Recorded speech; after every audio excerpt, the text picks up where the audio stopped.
8:15 होत आहेत. आता ऐका ठळक बातम्या. आकाशवाणी नागपूर, हेमांगी कुलकर्णी आपल्याला ठळक बातम्या देत आहे. संसदेचं अर्थसंकल्पीय अधिवेशन 28 जानेवारी ते 2 एप्रिल या दरम्यान होणार आहे. संसदीय कामकाज मंत्री किरेन रिजिजू यांनी ही माहिती दिली. या अधिवेशनाचा पहिला टप्पा 13 फेब्रुवारी रोजी संपेल आणि दुसरा टप्पा 9 मार्च रोजी सुरू होईल. हे अधिवेशन म्हणजे अर्थपूर्ण चर्चा आणि नागरिक केंद्रित प्रशासनाच्या दिशेनं एक महत्त्वाचं पाऊल असल्याचं रिजिजू यांनी सांगितलं. राज्यात यंदा रब्बी हंगामातील सरासरी पेरण्या उद्दिष्टापेक्षा जास्त झाल्या आहेत. मुख्य पीक असलेल्या गहू आणि हरभऱ्याच्या 100% पेरण्या पूर्ण झाल्या असून ज्वारीची पेरणी 84% पोहोचली आहे. एकंदर रब्बी हंगामातील पिकांच्या पेरणीनं सरासरी ओलांडली असून 101% पेरण्या पूर्ण झाल्या आहे.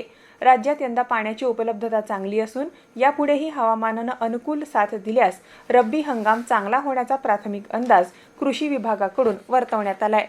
श्री संत वामनभाऊ महाराज यांची 50व्या पुण्यतिथी आणि सुवर्णकलश समारंभात श्री क्षेत्र गहिनीनाथ गड इथं मुख्यमंत्री देवेंद्र फडणवीस यांनी आज उपस्थिती लावली.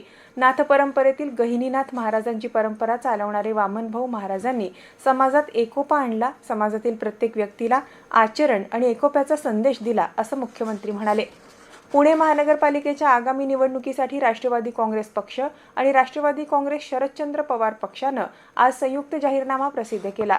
आपल्या जाहीरनाम्यात पुण्यातल्या प्रमुख नागरी समस्यांवर लक्ष केंद्रित केल्याचं उपमुख्यमंत्री आणि राष्ट्रवादी काँग्रेसचे अध्यक्ष अजित पवार यांनी सांगितलं.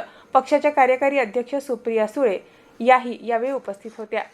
बदलापूर लैंगिक शोषण प्रकरणातला सहआरोपी तुषार आपटे यानं ठाणे जिल्ह्यातल्या कुळगाव बदलापूर नगरपरिषदेतल्या स्वीकृत नगरसेवक पदाचा राजीनामा दिलाय. भारतीय जनता पक्षानं काल त्याची स्वीकृत नगरसेवक म्हणून नियुक्ती केली होती. त्यानंतर विरोधकांनी त्याच्यावर टीका केली.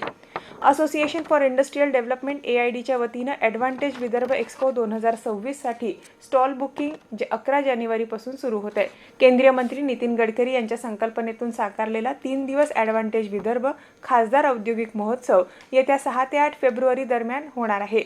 या उपक्रमाची सुरुवात 11 जानेवारी रोजी 10:30 वाजता राष्ट्रसंत तुकडोजी महाराज नागपूर विद्यापीठ परिसर अंबाझरी रोड इथं भूमिपूजन समारंभ आणि कार्यालयाच्या उद्घाटनानं होते आहे. या कार्यक्रमाला गोयल गंगा ग्रुपचे अध्यक्ष डॉ. अतुल गोयल प्रमुख उपस्थिती असेल त्यांची. याबरोबरच हे ठळक बातमीपत्र संपलं. या पुढील ठळक बातमीपत्र रात्री 8:42 ऐकता येईल. नमस्कार.